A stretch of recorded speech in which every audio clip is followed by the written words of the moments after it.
Well, hey guys, welcome back to the channel. This trip we are in Negwegon State Park. We're doing some backpack camping for 3 nights on Site 4.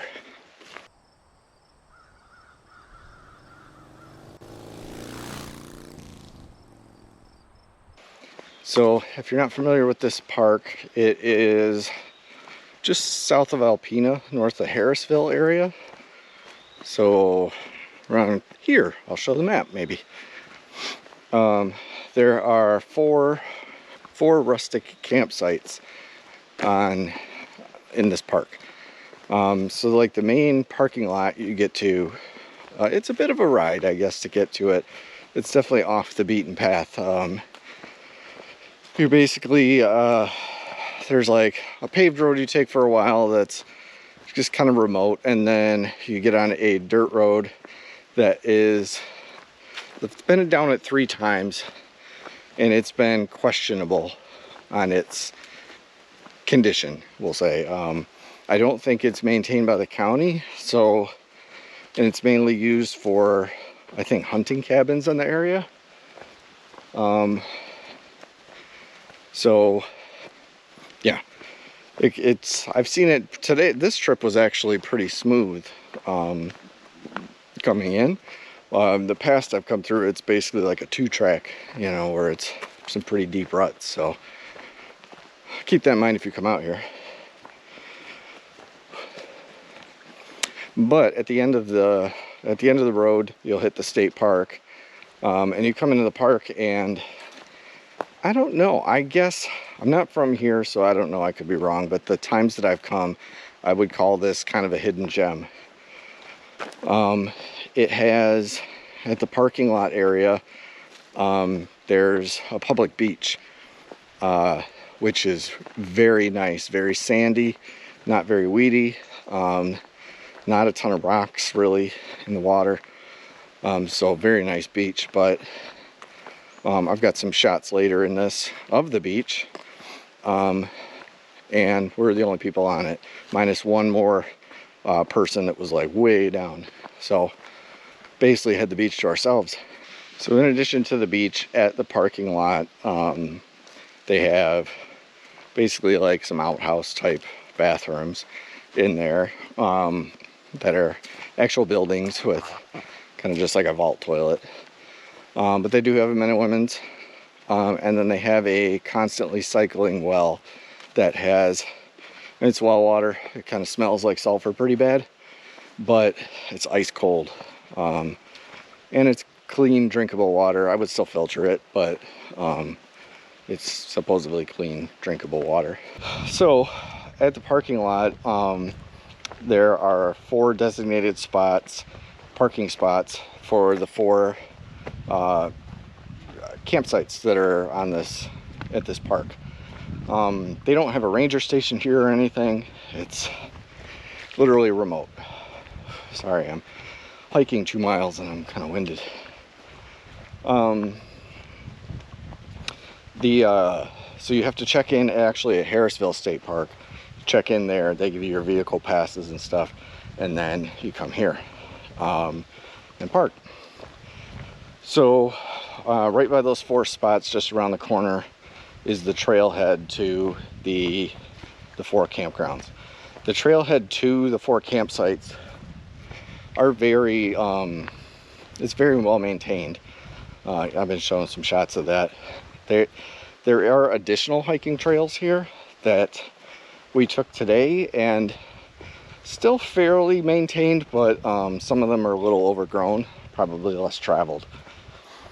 So I was saying, there's 4 spots, or 4 campsites here. The furthest one away from the parking lot is one we're on this trip, which is 2.25-ish miles away from the parking lot. So there's no electricity on these sites, there's no water on these sites. They do give you a fire pit, usually with I think all of them have like a little grill on the pit, if you wanted to cook over that. They do give you What else? Oh, so when I first started coming here, they used to have bear poles on all of them because this is bear country. They used to have bear poles on every site. And if you don't know what a bear pole is, it's basically a big tall pole with a rope on it and a pulley. And what you do is you put all your food into a bag or a bear canister or something and pull it up on this pole so that critters can't get into your food at night while you sleep. But an issue with bear poles is that if you don't have your food in a proper scent-proof bag or container or something that you're putting up in the air, you're basically putting the smell up in the air to spread further. So that's not good in my opinion. But what they've done recently in the past 3 years, because the last time I came here 2 years ago, and they had installed bear boxes. So they're just like 4x4 posts dug into the ground pretty deep, and then it's like a big airtight, watertight cooler essentially with locks that you can put all your food in, and it locks it down and keeps it dry, and it keeps your food from emitting odors into the air. Oh, I'm winded. So, what was I saying? Oh yeah, so there's four sites. They each come with the fire pit. They come with the bear box. And they give you a picnic table at each site. Other than that, there's no running water, there's no electricity, and there's no way to drive a vehicle to the sites. So essentially, you're hiking it in. Normally, we will backpack everything in, but I have seen people, actually in our group, pull stuff in a wagon.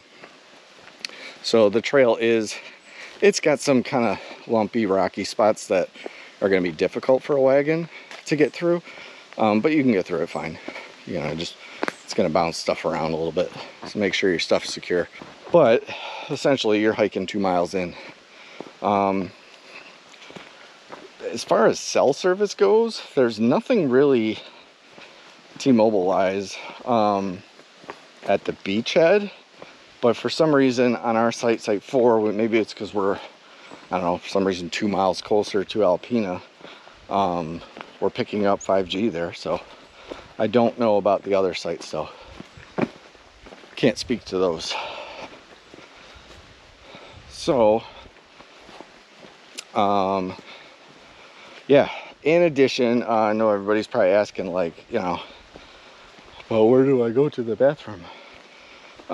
They do have pit toilets on the site. They are literally a hole in plywood with, you know, the traditional vault toilet, Michigan State Park kind of toilet thing. It's, you know, it's just a stand essentially to sit on. And they surround you by 3 3-foot high walls. So I've been to 3 of the 4 campgrounds, or I keep calling them campgrounds, campsites on here. 4, so far, site 4 has the most private of the restrooms. That one is like up a trail and it's kind of in the woods, and it's away from the main camp. While 2 and 3, it's kind of like right in the camp with you. But I will say it's far enough away that I've never smelled it. So, a lot of birds. Scaring up a bunch of birds. So I've never smelled the bathrooms, but they do have an odor when you're up close. So the smells of nature. Site 4, like I said, it is my personal favorite out of all 4 sites. Site 4 is definitely the smallest out of all 4, but it is one of my favorite. It's kind of in a little bay area, so it's off the lake. If I didn't mention, all 4 sites have their own private beach access. They're actually on the water of Lake Huron, so super cool. But site 4 is kind of in a little bay, so the waters tend to be a little bit calmer. Yesterday we hiked in. I didn't film much because I'm hiking with a group of people, and we were just talking and stuff, and I didn't want to be filming much, so I didn't get us really coming in. But when I got to camp, I planned to set up and record me like kind of setting up camp. But the whole hike there, it was like this. It was just beautiful, probably mid 70s, you know, gentle breeze. We got out to our site and it was just like driving 10-mile-an-hour winds for basically most of the night, or most of the day. It did calm down probably about 7 o'clock at night, finally, but it was just super windy, and I didn't want to be like trying to record for you guys as you just hear wind blasting in your ears. So, whew. Anyway, so yeah, site 4 is the smallest, but by far my favorite. Site 3 is probably the biggest site I've ever stayed on here. It's probably 2-3 acres big. I don't know. It's big. There's plenty of space, so if you have a group of people, I would advise do site 3. It's kind of open, sunny, but it has treed areas to be shady, and you have like this huge stretch of really sandy beach that's you know, it's really nice. So I think the last time we were here, one of my first actual videos, which is horrible, it's just like a bunch of pictures to music, but was at this park. So and I think that was at 3. I don't know. Yeah, I think it was at 3. So that's site 3. Site 2 has kind of a mixture of the two, so it's kind of wooded, where like your fire pit and stuff is, and your bathroom and your picnic table are kind of in the trees more, and then it has another large open access to the beach. And actually site 2 and 3's beach kind of connect a little bit. So if you do have a super large group, or you wanted to come with 2 couples or something maybe, and you each have your own site, book 2 and 3 and you can walk the beach to each other.